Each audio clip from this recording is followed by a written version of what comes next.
With the majority of the 2023 season behind us, if you're playing Dynasty and you're not in the playoffs, there's still things to do.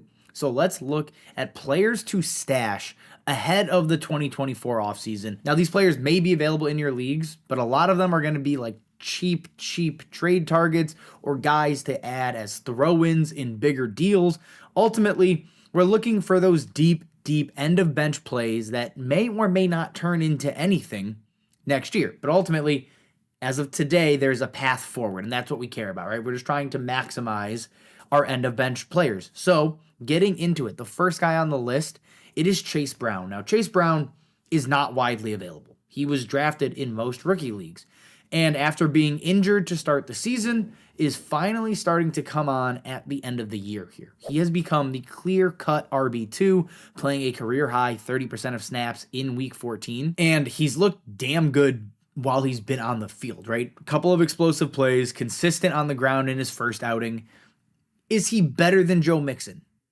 Maybe. I don't know if that's a guarantee. I think it's far too early to say he's better than Joe Mixon. But what we do know is Joe Mixon's a cut candidate. The Bengals have holes to fill, and I don't think running back is one of them ultimately. They need to fix the secondary. They need to figure out if they're going to pay T. Higgins. And Joe Mixon and his cap hit are going to likely come off the books. That leaves, at least for now, Chase Brown as the potential RB1 in 2024. Obviously, he has to survive free agency and the draft, and I think the most realistic path is he becomes a 1A, 1B in 2024. Some leagues, people are going to be on this. They're going to be aware that Chase Brown is on his way to gain value this offseason. Other leagues, he's probably just flying under the radar because he's only really played in 2 games. So Chase Brown is one of those guys. If I can get for a third, I'm going to do it. I think he is a better dart throw than your typical third-round player anyways, in your rookie drafts at least. So Chase Brown, go ahead, stash him ahead of 2024 if you can. Sticking at the running back position, we have Chris Rodriguez as well. And if you're saying, well, who the hell is Chris Rodriguez? He is a first-year running back out of Kentucky with the Washington Commanders. He's barely played this year. He has 31 carries on the season, right? Going into the bye week, he has been barely used, right? Those 31 carries have turned into 154 yards, just under 5 yards a carry. That's the good. But that's why Chris Rodriguez, I think, is an interesting handcuff, not only moving forward this season, but next year and beyond, because it looks as if, I don't think Antonio Gibson comes back.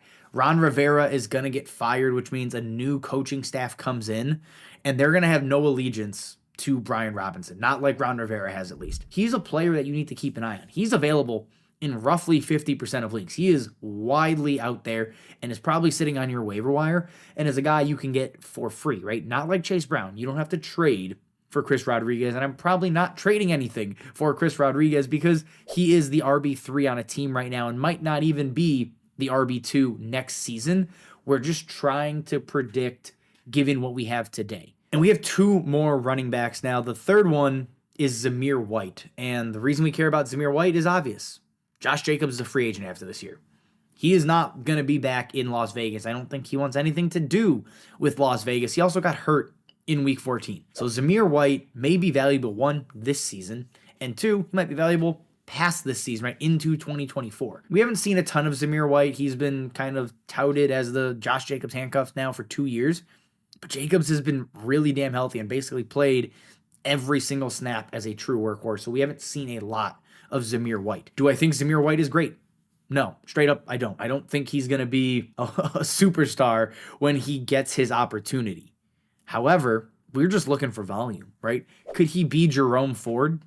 Absolutely. Could he be Amari DiMercato? Sure, why not? Maybe he's Alexander Madison. Was Alexander Madison good? Absolutely not. Was he good enough for fantasy? You betcha. That's what Zamir White could be. If we're taking dart throws on cheap players right now, Zamir White is one that has a very clear and obvious path to production in 2024. Now, our 4th running back is none other than Kenny McIntosh, and yes, he's the RB4. Like, he's not even getting on the field this season.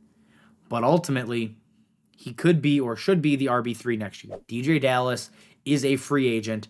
Kenneth Walker gets injured. Zach Charbonnet has been banged up a little bit his rookie year, and all of this could basically lead to Kenny McIntosh getting some run in 2024. He is a deep, deep handcuff play. I like Kenny McIntosh for the sole reason of he was a great receiver in college. That was what he was good at. He was basically bad at most other things. He's horribly unathletic, but he has soft hands and knows how to pass block. That's going to carry value in the NFL. So he's just a nice guy to sit on the end of your bench, and he's available in 60% of leagues.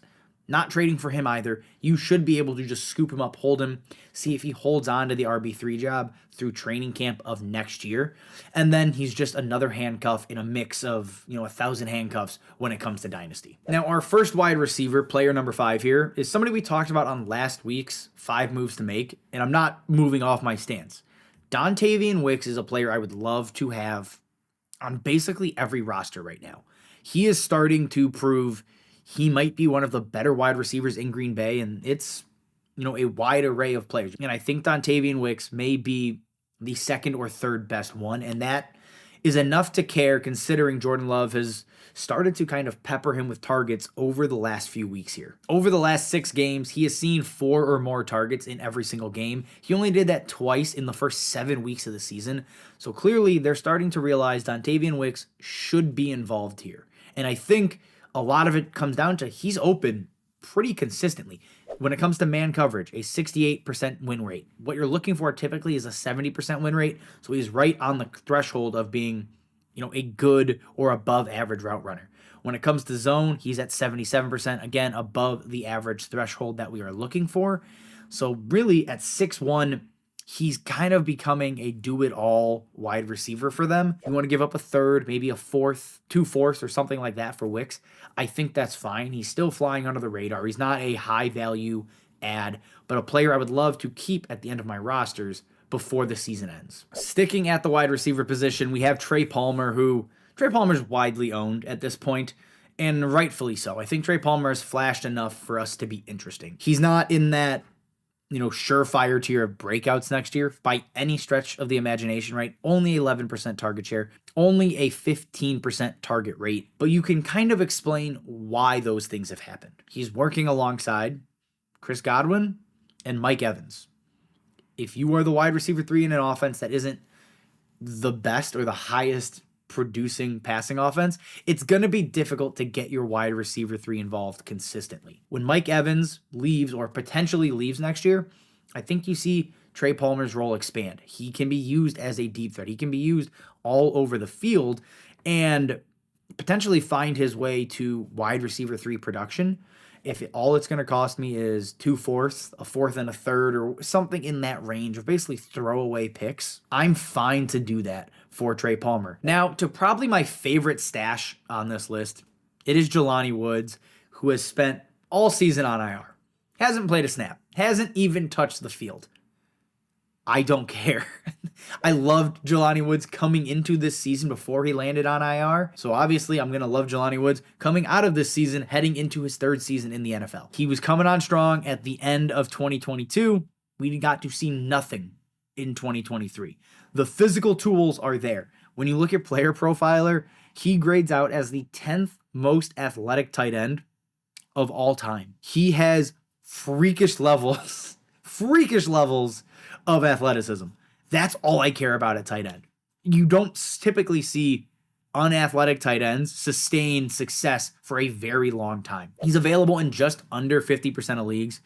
And again, not a player I'm trading for actively, but a guy that you can probably get as a throw-in because people may want to open up their IR slot to end the season, given the sheer number of guys that are about to end up on IR. And Jelani Woods probably is not a high priority keep for a lot of teams. And to close us out, we have another tight end, and it is none other than Jeremy Ruckert, who has been solid down the stretch here. I think he has established himself as the tight end of roster on the New York Jets. He has good hands, he is a solid route runner, and he should get Aaron Rodgers next year. This team has no true second option and a Hall of Fame quarterback in 2024, assuming Rodgers is healthy and doesn't retire.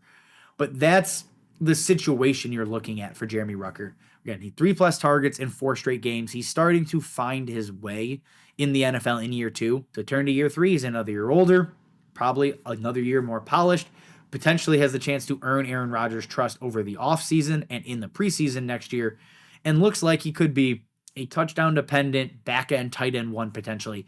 That's essentially free right now in every league, so if he's out there, look for Jeremy Ruckert as a deep end-of-bench stash that you can add. All right, guys, that is all we have for you. 8 players to stash in 2024. If you have questions, you have comments, drop them down below. As always, thank you guys for watching, and we will see you next time.